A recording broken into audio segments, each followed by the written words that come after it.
Hola, ¿qué tal? Yo soy Beatriz, esto es Si te escondes que sea detrás de un libro y hoy nos vamos a esconder detrás de un clásico, no solo de la literatura inglesa, sino también de la literatura universal. Estoy hablando de Cumbres Borrascosas.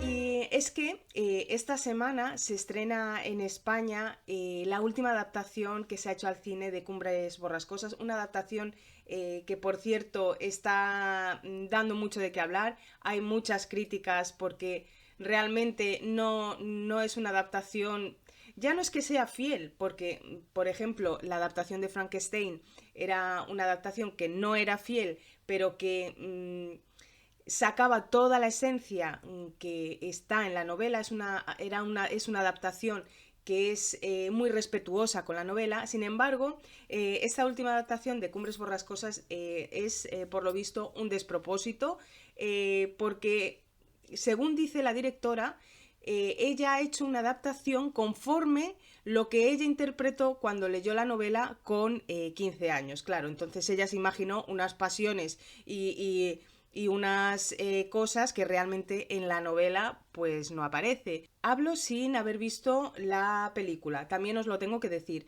Pero bueno, con ver el tráiler yo creo que es más que suficiente. Para las personas que hemos leído Cumbres Borrascosas, tú ves el tráiler y ya dices, esto no es lo que yo he leído. Es una cosa curiosa, va a ser una adaptación probablemente horrorosa, pero taquillazo seguro. Eso, vamos, está garantizado. Y tengo que decir que yo voy a ser una de las personas que va a ver la película. Así que, bueno, pues ya comentaremos si se presta en otro vídeo el tema de la adaptación. Hoy voy a hablar de Cumbres Borrascosas y por qué después de casi 2 siglos de su publicación, Cumbres Borrascosas sigue siendo una novela tan actual, una novela que sigue en boca de muchas personas, de muchos lectores, muchas lectoras, que se sigue editando. ¿Por qué? Pues precisamente porque Cumbres Borrascosas es una novela, yo pienso que atemporal, una novela que toca conflictos y pasiones humanas que trascienden el tiempo. Y esto es lo que hace que sea una novela que siga siendo pues actual y que siga sorprendiendo a todos los lectores que se enfrentan a ella por primera vez. Y aquí quiero, antes de hablar un poquito más en profundidad de esta novela, me gustaría dar 3 ideas o 3 apuntes, yo creo que básicos, sobre todo para todas esas personas que aún no han leído Cumbres Borrascosas y que, pues, visto el auge que está teniendo el tema de esta última adaptación, quieren leer la novela antes de ver la película, pues o simplemente porque te apetece leerla, ha llegado tu momento de leer Cumbres Borrascosas y quieres leerla. Creo que estas 3 ideas son fundamentales para que puedas entender la novela y sobre todo no abandonarla, porque creo que muchas personas acaban abandonando esta novela por el desconocimiento que tienen sobre ella, porque piensan que van a encontrarse un Orgullo y Prejuicio, un Enma, algo parecido, y claro, cuando empiezan ya en la primera página se dan de bruces con la realidad, ven que nada de amor idílico y qué está pasando aquí, y pues muchas personas no entienden ese estilo y acaban abandonando la novela. Y como digo, las 3 ideas fundamentales para poder entrar ya de lleno en la novela desde la primera página es entender que esta novela no es una historia de amor bonita, al uso, la típica historia de amor de época victoriana, costumbrista, donde caballero conoce a dama, puede haber algún conflicto, pero al final se resuelve y todo es paz y armonía. Nada que ver. En Cumbres Borrascosas, efectivamente sí que hay una historia de amor, pero es una historia de amor obsesiva. Es una historia de amor con una pasión muy compleja, un amor que trasciende el tiempo y el espacio, que va más allá de la muerte, pero que es muy destructiva. Esto hay que tenerlo claro. No te vas a encontrar una pareja idílica, va a ser un amor totalmente corrosivo y esto lo vas a ver a lo largo de toda la historia. Por otro lado, nos vamos a encontrar con personajes muy complejos, pero que están perfectamente desarrollados, que los vas a entender perfectamente, pero que tienen psicologías pues muy complejas. Son personajes destructivos, vengativos, odiosos, o sea, no te va a caer bien ni un solo personaje. Bueno, quizá hay uno, ya casi tirando al final de la novela, que es el único personaje que tiene un poquito que te produce un poco de ternura. El resto son personajes que te van a caer mal, pero desde el principio. Y después, bueno, o dos, venga, o dos. Y luego también hay que tener en cuenta que es una novela gótica, es una novela con un ambiente muy oscuro, tétrico, lúgubre, eh, incluso asfixiante en algunos momentos. Teniendo estas tres ideas claras, yo creo que ya más o menos sabes que no te vas a encontrar la típica historia de amor, que es otra cosa y que, bueno, pues ya teniendo eso claro vas a poder entrar más rápidamente en esta historia, que es una historia que te va a atrapar desde el primer momento. También me gustaría hablar un poquito sobre la personalidad de Emily Bronte, porque Cumbres Borrascosas es un reflejo bastante fiel del mundo interior de la autora, de Emily Bronte. Emily Bronte era una mujer de contrastes. Por una parte era una mujer pues bastante ruda, seca, distante, un poco digamos que antisocial. Tenía determinados valores que se podían atribuir a los hombres de la época. Por ejemplo, hay un episodio en el que es atacada por un perro y ella misma se cauteriza la herida para horror de todas las personas que la estaban viendo. Es decir, era una mujer ruda, valiente, unas características no propias de las mujeres de la época.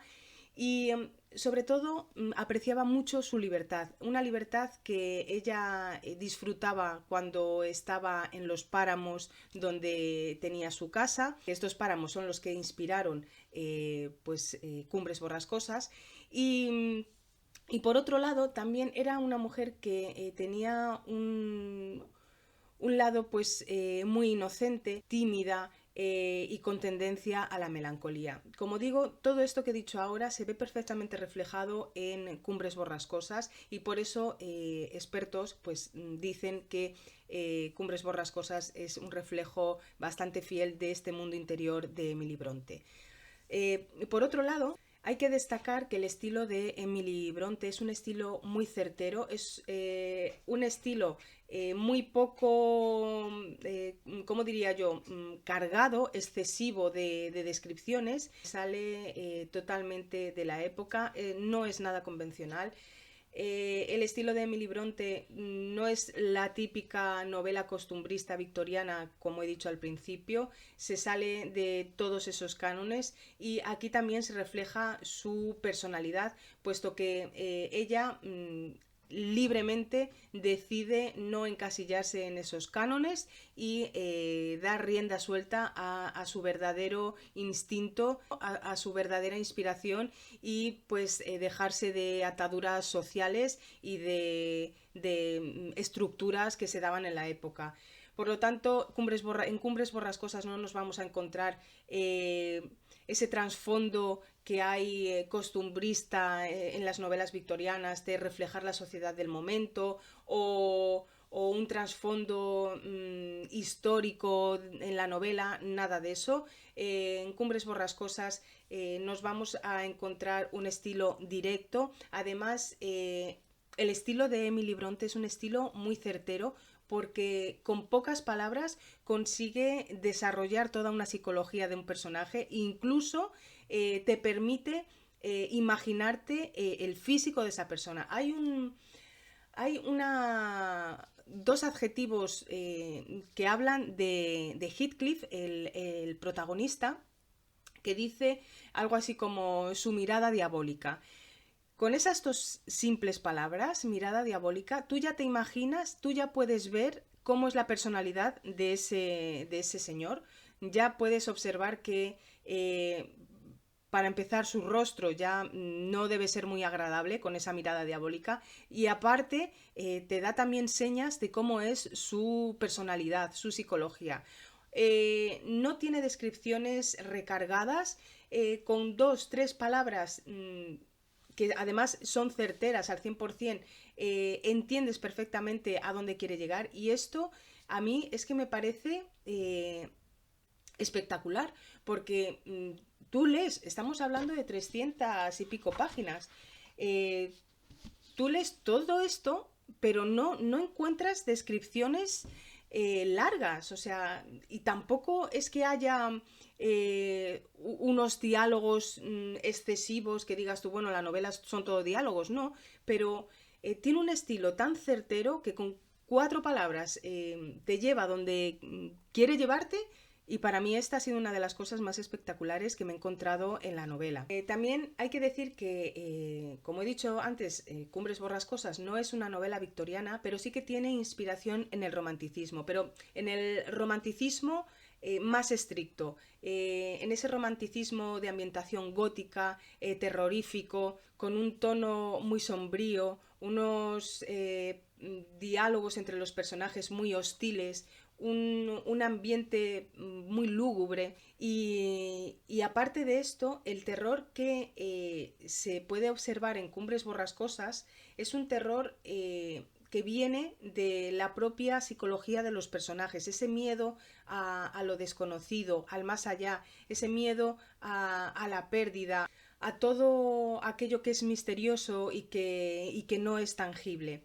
Este terror se puede, terror entre comillas, no es una novela terrorífica, entendedme, pero es ese miedo interno de los personajes, y que se va, que está en el ambiente de la novela, y que se refleja en dos aspectos. Uno, a través de esta ambientación y esta naturaleza pues tan sombría, tan lúgubre, tan oscura, y luego también a través de la propia psicología de estos personajes con personalidades pues muy vengativas, muy rudas, muy obsesivas. Todo esto es el ambiente que vas a ir respirando a medida que entras en la lectura de Cumbres Borrascosas.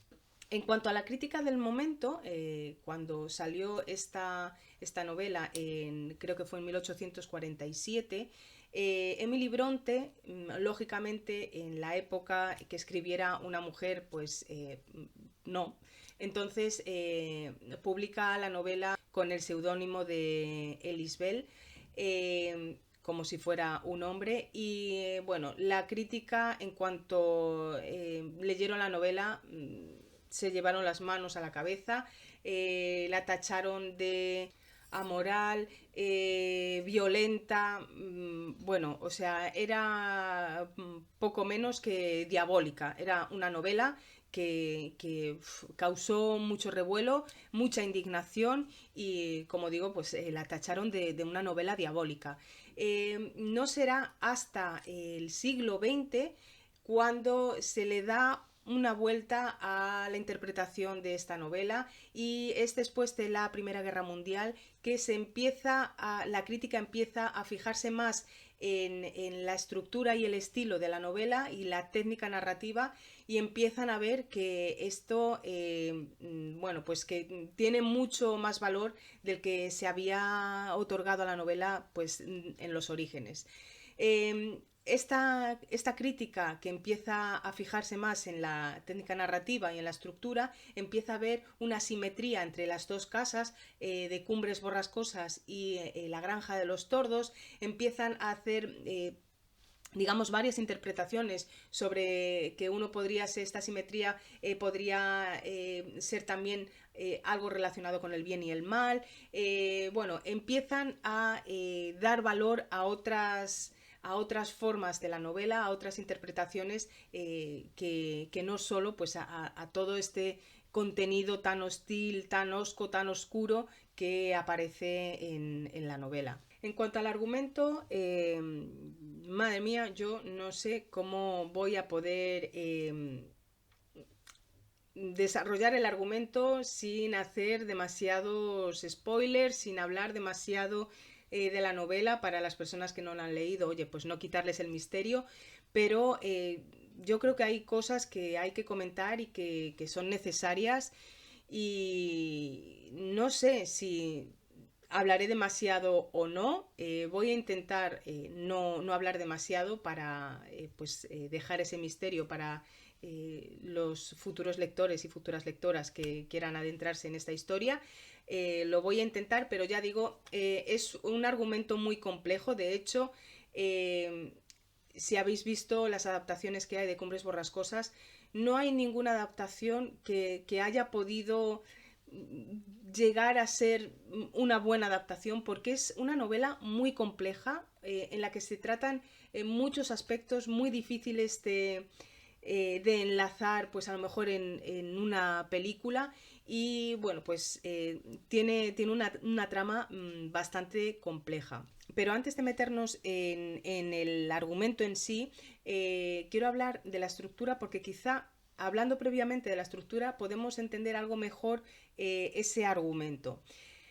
La estructura de esta novela es una estructura que para la época también era bastante novedosa. Estamos hablando de una estructura que creo que lo llaman la caja china o algo parecido, donde un narrador cuenta una historia y dentro de esa historia hay otro narrador contando otra historia, y así sucesivamente. Esto aparece originariamente en Las Mil y una Noches. En Cumbres Borrascosas, lógicamente, en un tamaño mucho más reducido, y es una estructura que es similar a la de Frankenstein, donde aparece un narrador que nos va a contar una historia, y en esa historia va a aparecer otro narrador contando la historia, luego se va a volver a la narración inicial. Pues en Cumbres Borrascosas pasa más o menos lo mismo. Hay un primer narrador, que es Lockwood, que es el que llega a Cumbres Borrascosas, y después nos encontramos con Nelly, es la ama de llaves de la Granja de los Tordos, que nos va a contar la historia en sí de Cumbres Borrascosas, y luego incluso dentro de esa propia narración de Nelly va a haber narradores secundarios, y cuando acaba su narración será Lockwood, el primer narrador, quien nos termine de contar el final de esa historia. Es decir, existen dos narradores con dos épocas diferentes. El primer narrador nos sitúa en el presente, no sabe nada de la historia, seríamos como nosotros los lectores, que no sabemos nada y vamos a ir sabiendo sobre la historia. Y luego está el segundo narrador, que sería Nelly, que es el que nos enlaza con el pasado.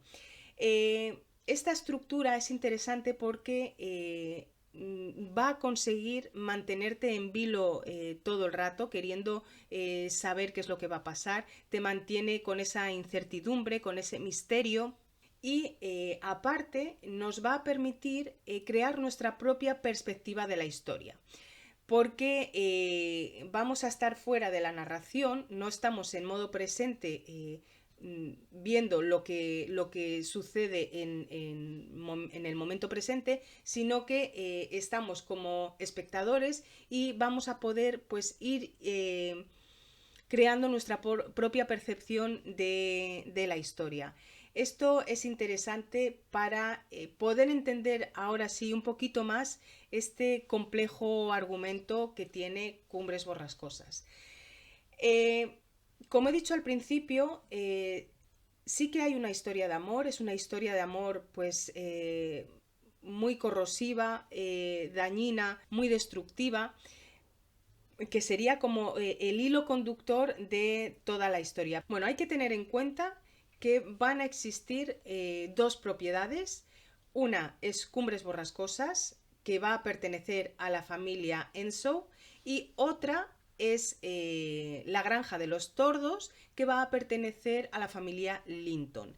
Estas dos casas se van a unificar a través de enlaces matrimoniales que vamos a ir viendo poco a poco, aunque voy a tener que contar cosas, yo lo siento, pero es que si no, no se va a poder desarrollar la historia.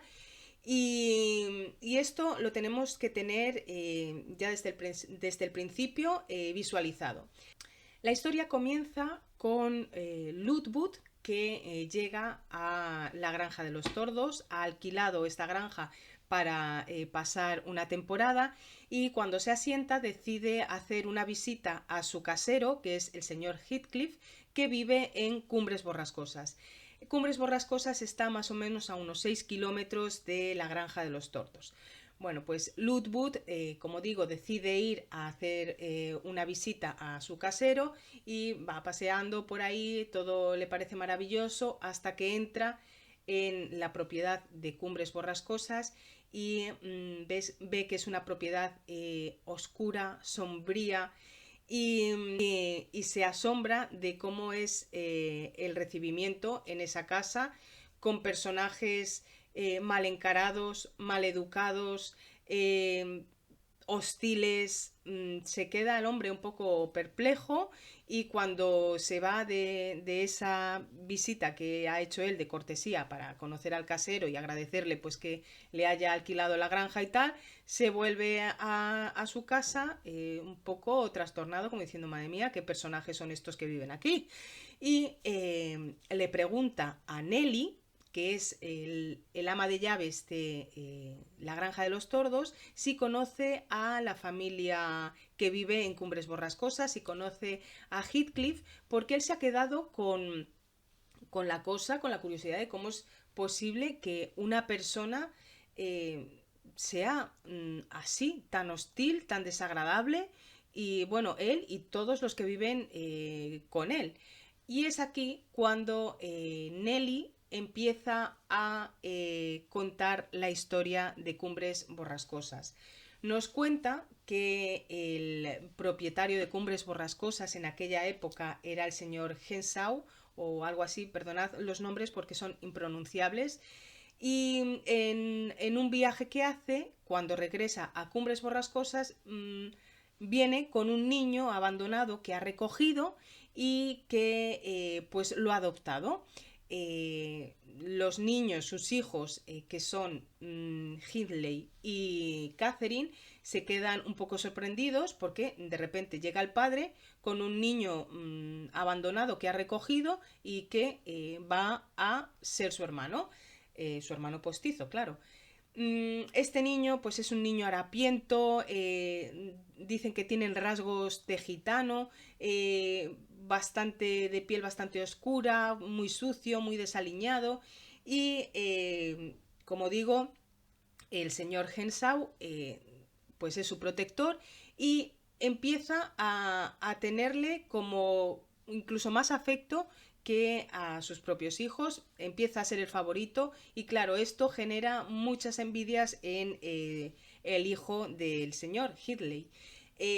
A partir de este momento, la relación con su hermano, con Hindley, va a ser bastante tensa, con mucha envidia.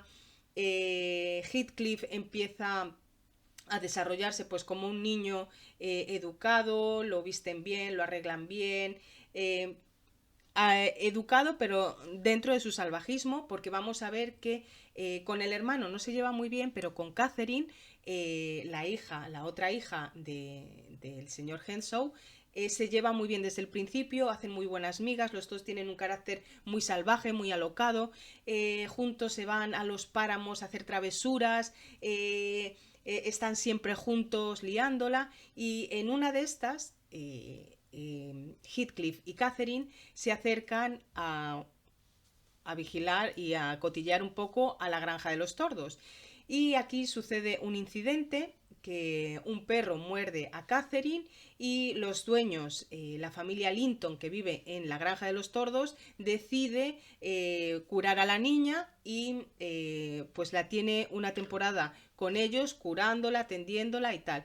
Heathcliff regresa a Cumbres Borrascosas y después de una temporada, Catherine vuelve a Cumbres Borrascosas, pero ya no es la misma Catherine que había dejado en la Granja de los Tordos. Aparece pues como con un estilo pues más de señorita, más educado, está como más refinada. Incluso Heathcliff siente que le mira un poquito por encima del hombro y ya empieza él a envenenarse un poco.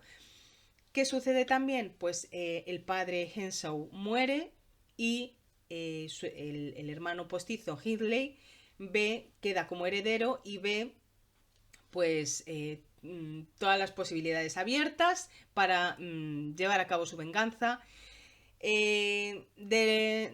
Relega a Heathcliff a la categoría de siervo, de criado, deja de tener tantas consideraciones y pues como digo lo relega ahí con los sirvientes y a partir de ese momento Heathcliff empieza a decaer, cada vez descuida más su aspecto, su cultura, se vuelve un ser hosco, un ser rudo, hostil, y mientras que Catherine y Heathcliff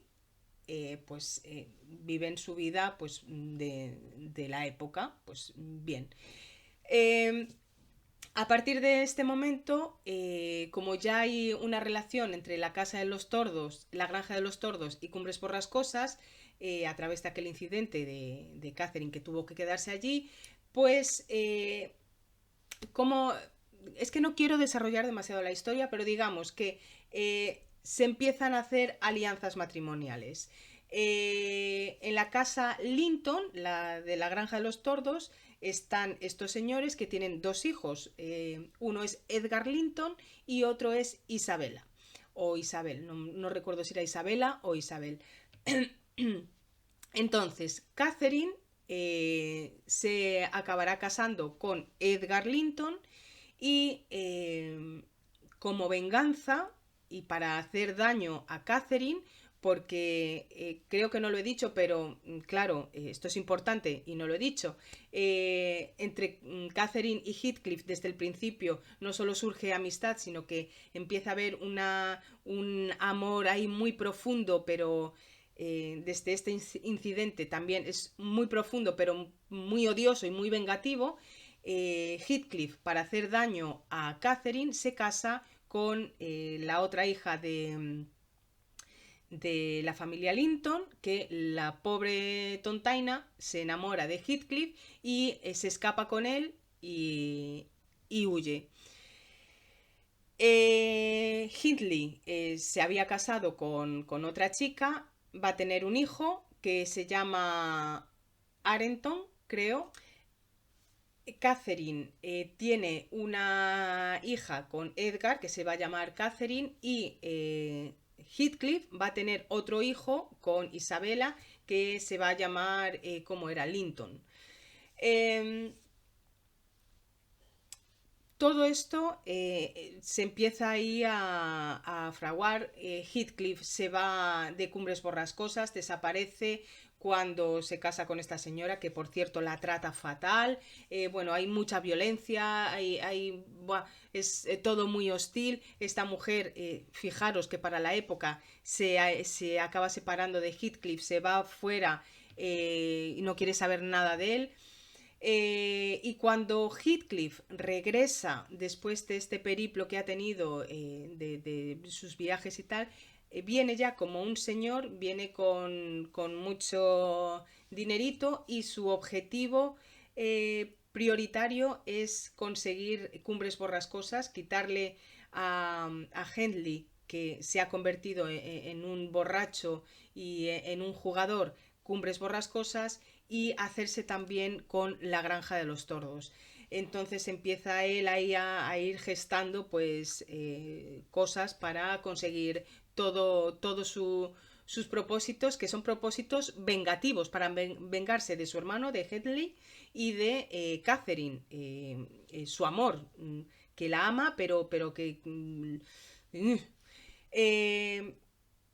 Catherine Por otro lado, es una mujer que es muy caprichosa, una señora muy mal encarada, muy altiva, que trata a su marido, la verdad, bastante mal. Y va a haber un encuentro cuando Heathcliff regresa de este viaje donde ya se ha enriquecido y se ha puesto así un poquito más como de señorín, regresa y pues junto a Catherine, que es el amor de su vida, pero pues Catherine tiene a la niña y ella se despide del mundo.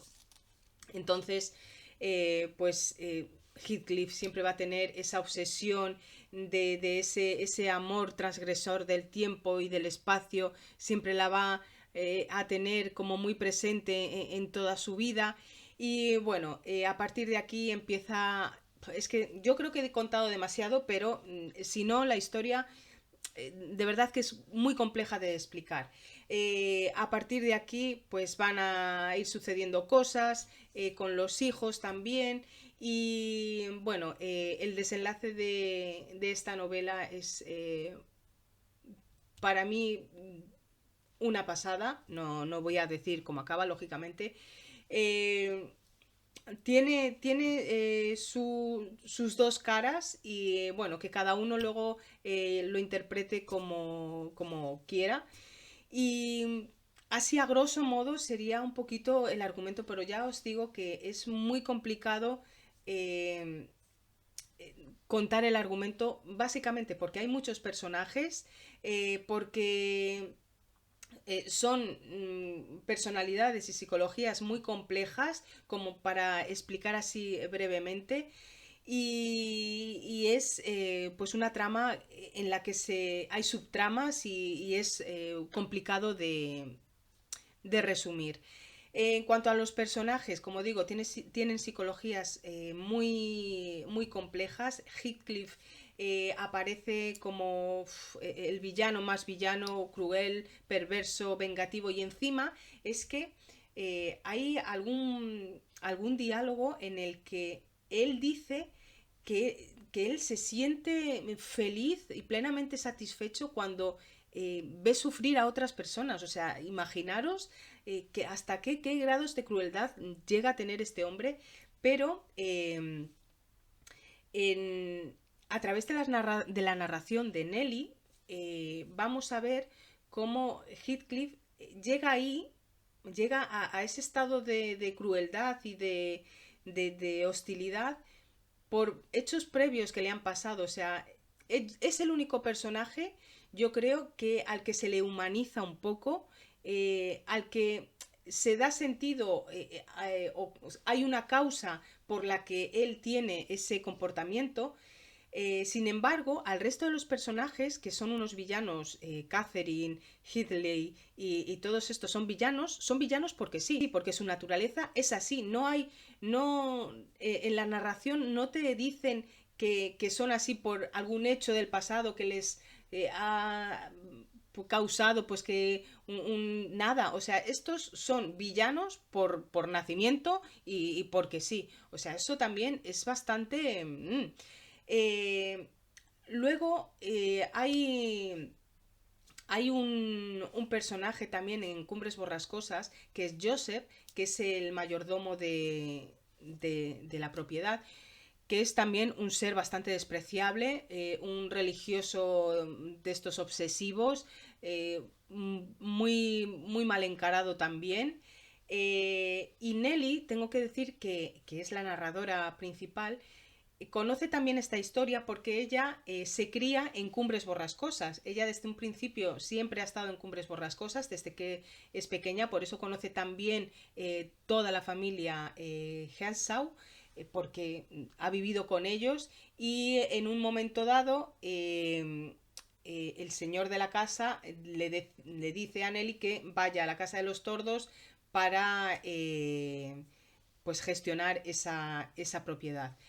Eh, qué más personajes hay? El único personaje así neutro sería Ludwood, que es el, el que empieza la narración y que será el que acabe la narración cuando Nelly acabe de contar la historia, Ludwig regresa a narrarnos qué es lo que ha ido pasando después. Y este es el único personaje un poco así neutro. Y luego está Ayrton o Arenton, que es el hijo de Hindley. Es un niño pues analfabeto, pero que tiene analfabeto porque no le han dado la posibilidad, porque le han hecho que sea un niño también dejado por la dejadez que ha sufrido en su propia familia. Y este es el único personaje que te produce un poco de ternura, que sí que va evolucionando, porque otra característica que tienen los personajes de Cumbres Borrascosas es que no son personajes de formación, es decir, no son de una manera y van evolucionando a convertirse de otra. O sea, son lo que son y punto. Se mantienen fieles a su personalidad y no van evolucionando, que esto tampoco creo yo que sea algo negativo, simplemente no evolucionan como personajes, su psicología se mantiene y es así y acaba así. Y como digo, Arenton es quizá el único personaje que te produce un poco de ternura, porque el resto ya os digo que son bastante odiosos.